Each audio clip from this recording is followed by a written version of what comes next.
Hello, നമുക്ക് അടുത്ത പാർട്ടിയിലേക്ക് പോയാലോ? അപ്പോൾ കമൻ്റ് ഇടാൻ മറക്കല്ലേ. ഞാൻ ചുമ്മാ ഭീഷണിപ്പെടുത്തിയതാ. ഞാൻ പുതിയ സ്റ്റോറി ആയിട്ട് വരും. അപ്പം തുടങ്ങാം കേട്ടോ. ഒരുപാട് വേദന സഹിച്ചോ എൻ്റെ കുട്ടി? അവളുടെ നെറുകയിൽ മുത്തമിട്ട് പറഞ്ഞതും ഒരു നിറഞ്ഞ പുഞ്ചിരി മാത്രമായിരുന്നു അവളുടെ മറുപടി. അച്ഛയുടെ കുഞ്ഞിപ്പെണ്ണേ, അവൻ കുഞ്ഞിൻ്റെ കയ്യിൽ പിടിച്ചു വിളിച്ചു. അച്ഛയുടെ പൊന്ന് പാല് കുച്ചിട്ട് കേൾക്കണോട്ടോടി. അവൻ കുഞ്ഞിനെ കളിപ്പിക്കാൻ നോക്കി. അപ്പു കിടന്നു. 2 ദിവസം കഴിഞ്ഞതും അപ്പുവിനെ ഡിസ്ചാർജ് ചെയ്തിരുന്നു. അവളെ കൊണ്ടുപോയത് അപ്പുവിൻ്റെ വീട്ടിലേക്ക് തന്നെയാണ്. എല്ലാ ദിവസവും നീലൻ ഓഫീസിൽ പോകുന്ന വഴി അപ്പുവിനെയും കുഞ്ഞിനെയും കണ്ടിട്ടാണ് പോവാറുള്ളത്. എനിക്ക് വേണ്ട, ഞാൻ സമ്മതിക്കില്ല. അപ്പുവിൻ്റെ ശബ്ദം ആ വീട്ടിൽ മുഴങ്ങി. വേണോ വേണ്ടോന്ന് നീയല്ല തീരുമാനിക്കില്ല, ഞാനാ. അമ്മയും വിട്ടുകൊടുത്തില്ല. നീലം വന്നാൽ ഞാൻ പറഞ്ഞു കൊടുക്കും, നിങ്ങളെല്ലാവരും കൂടെ എന്നെ ഉപദ്രവിക്കാന്ന്. ഇത് നിന്റെ നല്ലതിന് വേണ്ടി അപ്പു. ഡെലിവറി കഴിഞ്ഞപ്പോൾ ഞാനും ഇങ്ങനെയൊക്കെയായിരുന്നു, ആരതി പറഞ്ഞു. പിന്നെ തിളച്ച വെള്ളത്തിൽ കോഴിയെ മുക്കണ പോലെ മുക്കണല്ല നല്ലത്. എനിക്കൊന്നും വേണ്ട. കുറച്ച് ദിവസമായി ഈ ഏർപ്പാട് തുടങ്ങിയിട്ട്. നിന്നോട് അടുപ്പിന്റെ മുകളിൽ കയറിയിരുന്നിട്ട് കുളിക്കാനെന്നല്ലോ പറഞ്ഞേ. പ്രസവം കഴിഞ്ഞ് ഈ വീട് കുളി എല്ലാവരും ചെയ്യണയാ. അമ്മ പിടിച്ച പിടിയാലെ അവളെയും കൊണ്ട് ബാത്റൂമിലേക്ക് പോയി. ഇത് കൂടി കഴിച്ചാൽ ഇന്നത്തെ പരിപാടി കഴിഞ്ഞു. ടേബിളിൽ ഒതുക്കി വെച്ചിരിക്കുന്ന ആയുർവേദ കുപ്പി എടുത്തുകൊണ്ട് ആദമ്മ പറഞ്ഞു. കഴിക്കേ. ആദമ്മ ലേഹ്യം സ്പൂണിലെടുത്ത് അപ്പുവിൻ്റെ വായിലേക്ക് വെച്ചതും അവൾ മുഖം ചുളിച്ചുകൊണ്ട് ഇറക്കി. ആദമ്മയും അമ്മയും അത്രയും കാര്യമായി തന്നെ അപ്പുവിനെ നോക്കിയിരുന്നു. രാവിലത്തെ ഭക്ഷണം കഴിഞ്ഞ് അപ്പു ഒന്ന് ഉറങ്ങി. പിന്നെ എണീക്കുന്ന ഉച്ചയ്ക്കാണ്. ഹാളിൽ നിന്ന് ആരുടെയൊക്കെയോ ശബ്ദം കേൾക്കുന്നുണ്ട്. ഇടയ്ക്ക് ഇങ്ങനെ ബന്ധുക്കൾ വരുന്നു പതിവാണ്. അപ്പു തൻ്റെ അരികിൽ കിടന്നുറങ്ങുന്ന കുഞ്ഞിപ്പെണ്ണിനെ ഒന്ന് നോക്കി. ആളും തന്നെ പോലെ ഒരു ഉറക്കപ്രാന്തി ആയതിനാൽ വലിയ പ്രശ്നമൊന്നുമില്ല. അവൾ കുഞ്ഞിൻ്റെ നെറുകിലായി ഒന്ന് ഉമ്മ വെച്ചു. അപ്പു, ഇതാരാ വന്നിരിക്കുന്നതെന്ന് നോക്കിയേ. ശബ്ദം കേട്ട് അവൾ തല തിരിച്ചു നോക്കിയതും ഭാനുമ്മയെ രമ്യ ചേച്ചിയും. കിടന്ന മോളെ. എണീക്കാൻ നിന്ന് അപ്പുവിനോടായി പറഞ്ഞ് ഭാനുമ്മ അകത്തേക്ക് വന്നു. രമ്യ ചേച്ചിയുടെ പിന്നിലായി ഒളിച്ച് ആരൂട്ടനും. ഇതാരിത്? നമ്മുടെ കുഞ്ഞു നീലനോ? ഭാനുമ്മ ഉറങ്ങുന്ന കുഞ്ഞിനരികിലിരുന്നുകൊണ്ട് ചോദിച്ചു. പിന്നെ ഇതപ്പു തന്നെ, അപ്പുറത്തായി ഇരുന്ന് രമ്യ പറഞ്ഞു. ആരൂട്ടനാണെങ്കിൽ രമ്യയുടെ മറവിൽ ഒളിച്ചു കളിക്കുകയാണ്. എന്താടാ ആരൂട്ടൻ നീ ഇങ്ങനെ ഒളിച്ചു നിൽക്കണേ? അത് പറഞ്ഞ് അപ്പു അവൻ്റെ കയ്യിൽ പിടിച്ചു വലിച്ചു. അപ്പു ചേച്ചിയെ കാണാൻ പോവാന്ന് പറഞ്ഞപ്പോ കൂടെ വന്നതാ. രമ്യ അവനെ ബെഡിന് മുകളിലേക്ക് കയറ്റി ഇരുത്തിക്കൊണ്ട് പറഞ്ഞു. ചെറിയ ആളവിടെ? അമ്മയാണ് അത് ചോദിച്ചത്.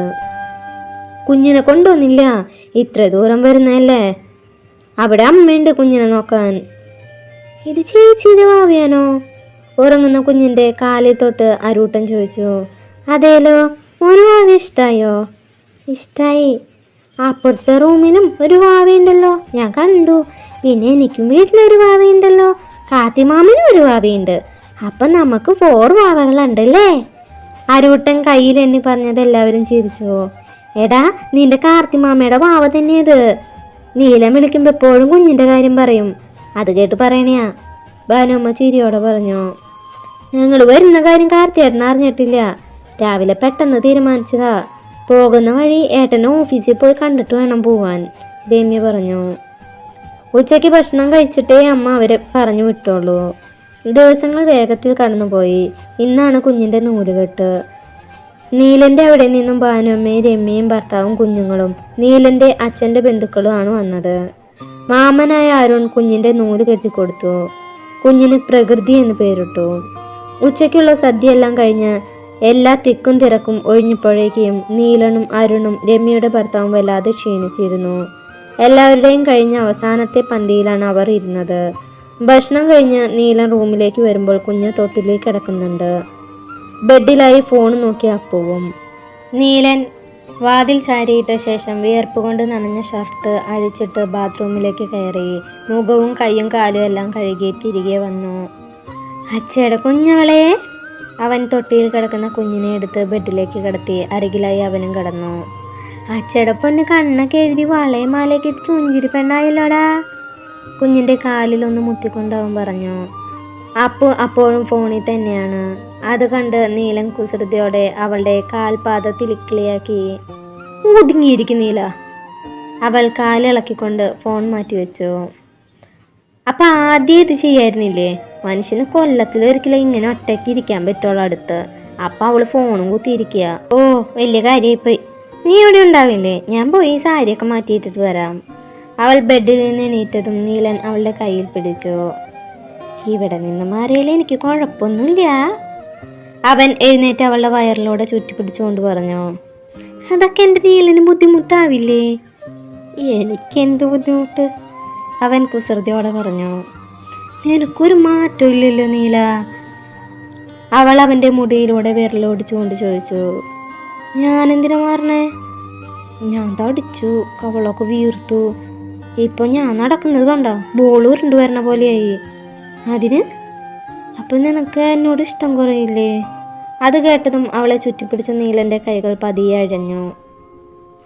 നീ എന്നെക്കുറിച്ച് അങ്ങനെയാണോ വിചാരിച്ചു വെച്ചിരിക്കുന്നത്? അങ്ങനെയല്ല, ഇപ്പം കണ്ണാടിയിൽ എന്നെ കാണുമ്പോൾ എനിക്ക് തന്നെ ഇഷ്ടാവണില്ല. എനിക്ക് പഴയ ഞാനായാൽ മതി. അവൾ പറയുന്നത് കേട്ട് നീലന് ദേഷ്യം തോന്നിയെങ്കിലും അവൻ സ്വയം നിയന്ത്രിച്ചു. നീ പോയി ഡ്രസ്സ് മാറ്റ്. അത് പറഞ്ഞ നീലൻ കുഞ്ഞിന് അരികിലേക്ക് കമിഴ്ന്നു കടന്നു. അപ്പോൾ ഡ്രസ്സ് മാറ്റി വരുമ്പോൾ നീലൻ മലർന്നു കിടന്ന് കാര്യമായ ആലോചനയിലാണ്. അപ്പോൾ കയ്യിലെ സാരി വൃത്തിയിൽ മടക്കി അലമാരിയിൽ വെച്ചു. അപൂർണ, നീലൻ ഗൗരവത്തിൽ വിളിച്ചു. അവന് ദേഷ്യം വരുമ്പോൾ മാത്രമാണ് അങ്ങനെ പേര് വിളിക്കാറുള്ളൂ. ഇവിടെ വന്നിരിക്കേ. അത് കേട്ട് അവൾ അവൻ്റെ മുന്നിൽ വന്നിരുന്നു. എനിക്കിപ്പോൾ എത്ര വയസ്സുണ്ട്? 30 കഴിഞ്ഞു. നിനക്കോ? 20 കഴിഞ്ഞു. ഞാനും നീയും തമ്മിൽ 10 വയസ്സിൻ്റെ വ്യത്യാസമുണ്ട്. നിനക്കൊരു 30 വയസ്സാകുമ്പോഴേക്കും എനിക്ക് 40 ആവും. എൻ്റെ മുടിയൊക്കെ ചിലപ്പോൾ നരയ്ക്കും. ഇപ്പോൾ ഉള്ള ആരോഗ്യം ചിലപ്പോൾ അപ്പം ഉണ്ടാവില്ല. അപ്പം നിനക്ക് എന്നോടുള്ള ഇഷ്ടം കുറയോ? അത് കേട്ടതും അപ്പോൾ അവൻ്റെ വാപ്പുത്തി. എന്തൊക്കെയാ നീല നീ പറയണേ? എനിക്കതിന് പറ്റുമോ? 40 അല്ല 60 ആയാലും ഈ സ്നേഹം കൂടിയുള്ളൂ. അപ്പം അതുപോലെയല്ലേ എനിക്കും. നീ തടിച്ചാലും മെലിഞ്ഞാലും നീ എൻ്റെ ഭാര്യയല്ലേ, എൻ്റെ കുഞ്ഞിൻ്റെ അമ്മയല്ലേ? അവൾ തല താഴ്ത്തിക്കൊണ്ട് മൂളി. ഒപ്പം കണ്ണുകളും നിറഞ്ഞു. ഇങ്ങനെയൊക്കെ തോന്നാനിപ്പോൾ എന്താ ഉണ്ടായേ? വെറുതെ ഒന്നും എൻ്റെ കുഞ്ഞിൻ്റെ മനസ്സിൽ ഇങ്ങനെയുള്ള വിചാരമൊന്നും ഉണ്ടാവാറില്ലല്ലോ. അമ്മായി പറഞ്ഞു. അമ്മായി എന്ത് പറഞ്ഞു എന്ന്? ഡെലിവറി കഴിഞ്ഞാൽ ചില ഭർത്താക്കന്മാരുടെ സ്നേഹം കുറയുമെന്ന്. അമ്മായിയുടെ പ്രസവം കഴിഞ്ഞ് തടിച്ചപ്പോൾ മാമൻ കുറേ കാലത്തേക്ക് വരെ വേറെ റൂമിൽ കിടന്നു എന്ന്. അവൾ പറയുന്നത് കേട്ട് നീലൻ അവളെ തൻ്റെ നെഞ്ചിലേക്ക് ചേർത്ത് പിടിച്ചു. നിന്റെ മാമനല്ല ഈ നീലൻ. ഒരിക്കലും ഭാര്യയുടെ ഭംഗി കണ്ടല്ല സ്നേഹിക്കണ്ടേ.